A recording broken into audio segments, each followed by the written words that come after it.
नमस्कार students, I am Achileshwar Sankla, PGT Physics, Kendriya Vidyalaya Byawar. I am taking chapter 4 of class 7 Heat.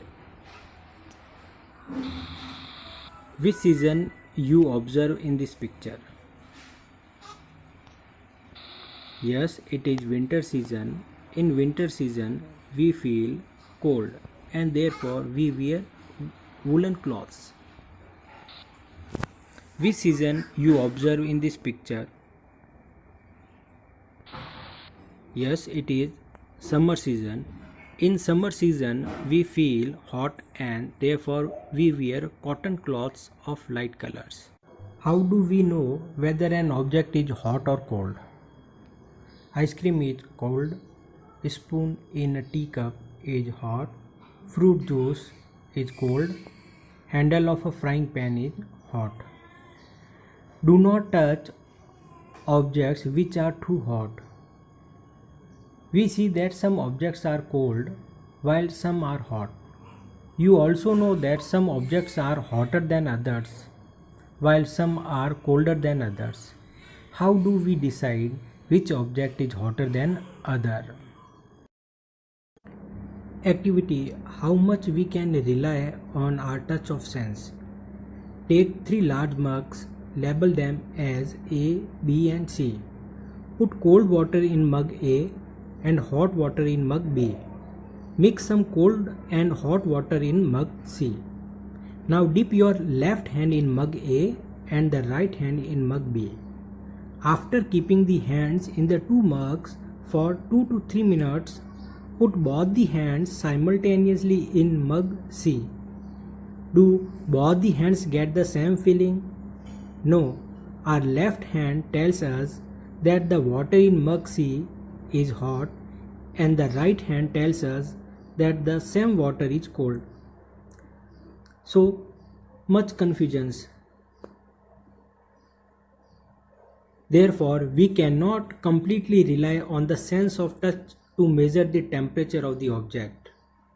So what is temperature? Temperature is the degree of hotness or coldness of an object. How can we measure temperature of the body? We can measure the temperature of a body by using thermometer. And what is thermometer? So thermometer is a device to measure the temperature of an object. There are two types of thermometer: clinical thermometer and laboratory thermometer. Clinical thermometer. It is a device that is used to measure the body temperature of a person. A clinical thermometer consists of a long, narrow, uniform tube. It has a bulb at one end. This bulb contains mercury. Outside the bulb, a small shining thread of mercury can be seen.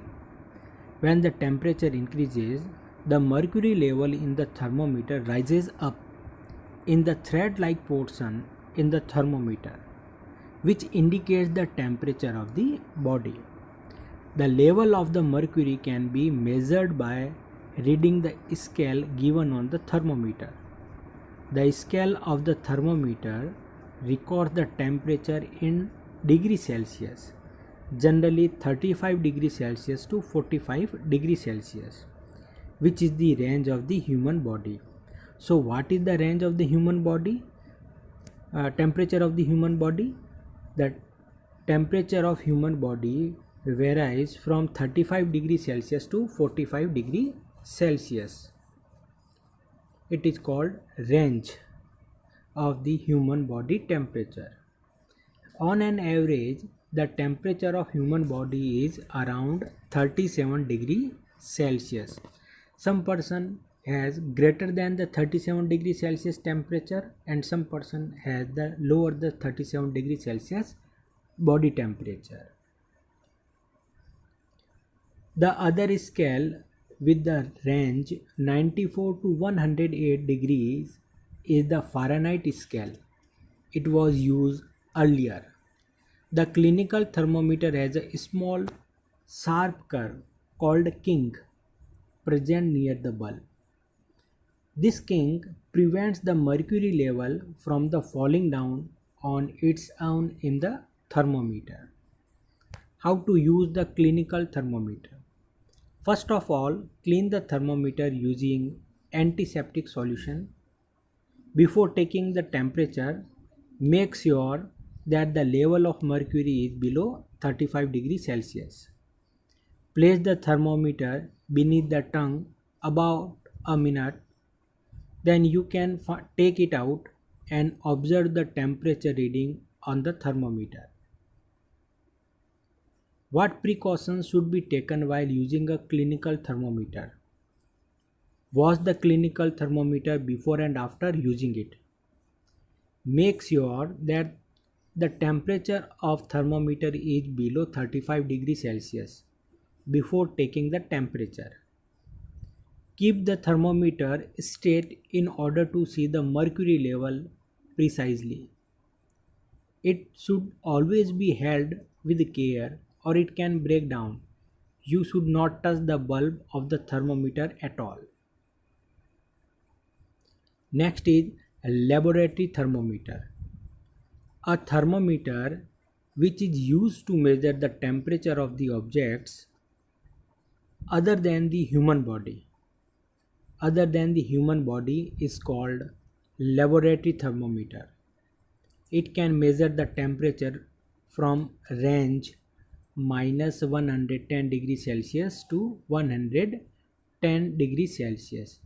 Range means the minimum temperature to the maximum temperature mentioned in the graduation of the thermometer. Let us now learn how this thermometer is used. Take some tap water in a beaker or a mug. Dip the thermometer in water so that the bulb is immersed in water but does not touch the bottom or the side of the container. If it will touch the bottom or side of the container, then it will measure the temperature of the container. Hold the thermometer vertically. Observe the movement of mercury in the thermometer. Wait till the mercury thread becomes steady. The bulb of the thermometer should be completely immersed in the substance so that it covers the bulb from all the sides. Other types of thermometer. Minimum maximum thermometer. It is a thermometer used to measure the minimum and maximum temperature of the day. Next is digital thermometer. Mercury is a toxic substance and is very difficult to dispose of it. If a thermometer breaks, these days a digital thermometers are available which do not use mercury. Infrared digital thermometers. Nowadays, for corona patients, this type of thermometer is being used to measure the temperature of the human body, which uses infrared waves. Without touching the human body, we can measure the temperature of the person by using infrared digital thermometer. Heat. Heat is a form of energy. It is due to temperature difference. It flows from hotter object to colder object. Transfer of heat. You might have observed that a frying pan becomes hot when kept on a flame. It is because the heat passes from the flame to the utensil. When the pan is removed from the fire, it slowly cools down. Why does it cool down? The heat is transferred from the pan to the surroundings. So you can understand that in both cases the heat flows from a hotter object to a colder object. In fact, in all cases heat flows from a hotter object to a colder object. Paheli asks, Does it mean that heat will not be transferred if the temperature of the two objects is the same? Definitely yes. How does heat flow? Let us investigate. Based on the activity, take a metal rod, fix a few small wax pieces on the rod. These pieces should be at nearly equal distances as per figure. Clamp the rod to a stand, or you can also fix the rod between the two bricks. Now heat the other end of the rod and observe what happens to the wax pieces. Do these pieces begin to fall? Which piece will fall the first? Do you think that the heat is transferred from the end nearest to the flame to the other end? If your answer is yes, then the process by which heat is transferred from the hotter end to the colder end of an object is known as conduction. In solids, generally the heat is transferred by the process of conduction. Do all the substances conduct heat easily? Let us find out. Heat water in a small pan or a beaker. Collect some articles such as a steel spoon, plastic scale, pencil, and divider. Dip one end of each of these articles in hot water.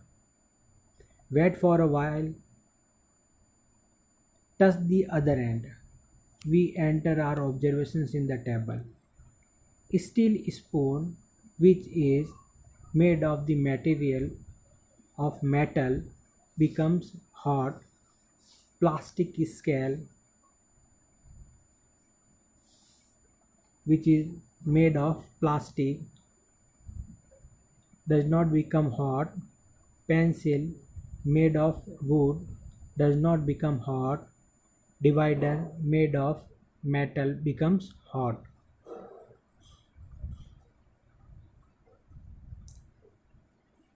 Therefore, on the basis of transfer of heat, there are two types of materials: conductors and insulators. The materials which allow heat to pass through them easily are called conductors of heat. For example, aluminium, iron, copper, silver, etc. The materials which do not allow heat to pass through them easily or poor conductors of heat are called insulators of heat. For example, plastic, wood, ceramic, rubber, glass, etc. The water and air are poor conductors of heat. Then how does the heat transfer take place in these substances? Let us find out. Take a round bottom flask. If flask is not available, a beaker can be used. Fill it 2/3 with water. Place it on a tripod or make some arrangements to place the flask in such a way that you can heat it by placing a candle below it. Wait till the water in the flask is still. Place a crystal of potassium permanganate at the bottom of the flask gently using a straw. Now heat the water by placing the candle just below the crystal.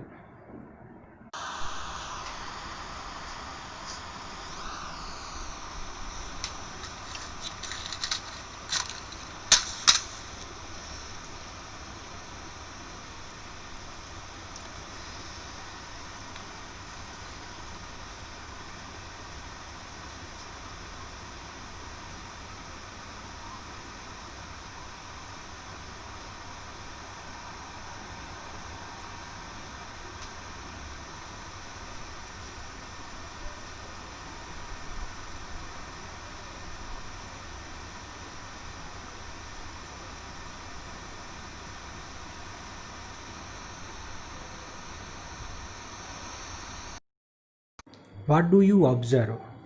When water is heated, the water near the flame gets hot. Hot water rises up. The cold water from the sides move down towards the source of heat. This water also gets hot and rises, and water from the sides move down. This process continues till the whole water gets heated. This mode of heat transfer is known as convection. Convection, the transfer of heat in liquids and gases, is called convection. The air or liquid near the heat source gets hot and rises. The air or liquid from the sides come back in to take place. In this way, the air or liquid gets heated. Radiation. It is a process of transfer of heat in the form of waves. For example, the sun's heat reaches the earth's surface through radiation. The transfer of heat by radiation does not require any medium. It means it can also travel in vacuum. Every hot object radiates some heat into the environment. Hence, many times an object gets heated just by being near to a hot object. Notice that towards the top, the air gets heated by convection. Therefore, the hand above the flame feels hot. On the sides, however, there is no convection and air does not feel as hot as at the top. It is radiation. The people living in the coastal areas experience an interesting phenomenon. During the day, the land gets heated faster than the water. The air above the land becomes hotter and rises up. The cooler air from the sea rushes in towards the land to take its place. The warm air from the land moves towards the sea to complete the cycle. The air from the sea is called the sea breeze. To receive the cooler sea breeze, the windows of the houses in coastal areas are made to face the sea. At night, it is exactly the reverse. The water cools down more slowly than the land. So, the cool air from the land moves towards the sea. This is called the land breeze. Figure shows this phenomenon. Kinds of clothes we wear in summer and winter. You know that in summer we prefer light colored clothes and in winter we wear usually dark colored clothes. Why it is so? Let us find out. Take two identical tin cans, paint the outer surface of one black and of the other white. Pour equal amounts of water in each and leave them in the midday sun for about an hour. Measure the temperature of water in both the cans. You can find any difference in the temperatures. Now you can understand why we use dark colored clothes in winter and light colored clothes in summer. Why do we wear light colored clothes in summer? The light colored clothes reflect the heat back into the environment and keeps us cool during the summer time. Why do we wear dark colored clothes in winters? The dark colored clothes absorb the heat from the environment and keep us warm. How do wooden cloths keep us warm? The wooden cloths are a bad conductor of heat. Therefore, they do not allow the heat from the body to move out in the environment. As a result, The air present between the woolen cloths and our body becomes hot, and this makes us feel warm. Similarly, two thin blankets provides more heat than one thick blanket because air can be trapped between the two thin blankets. Thank you.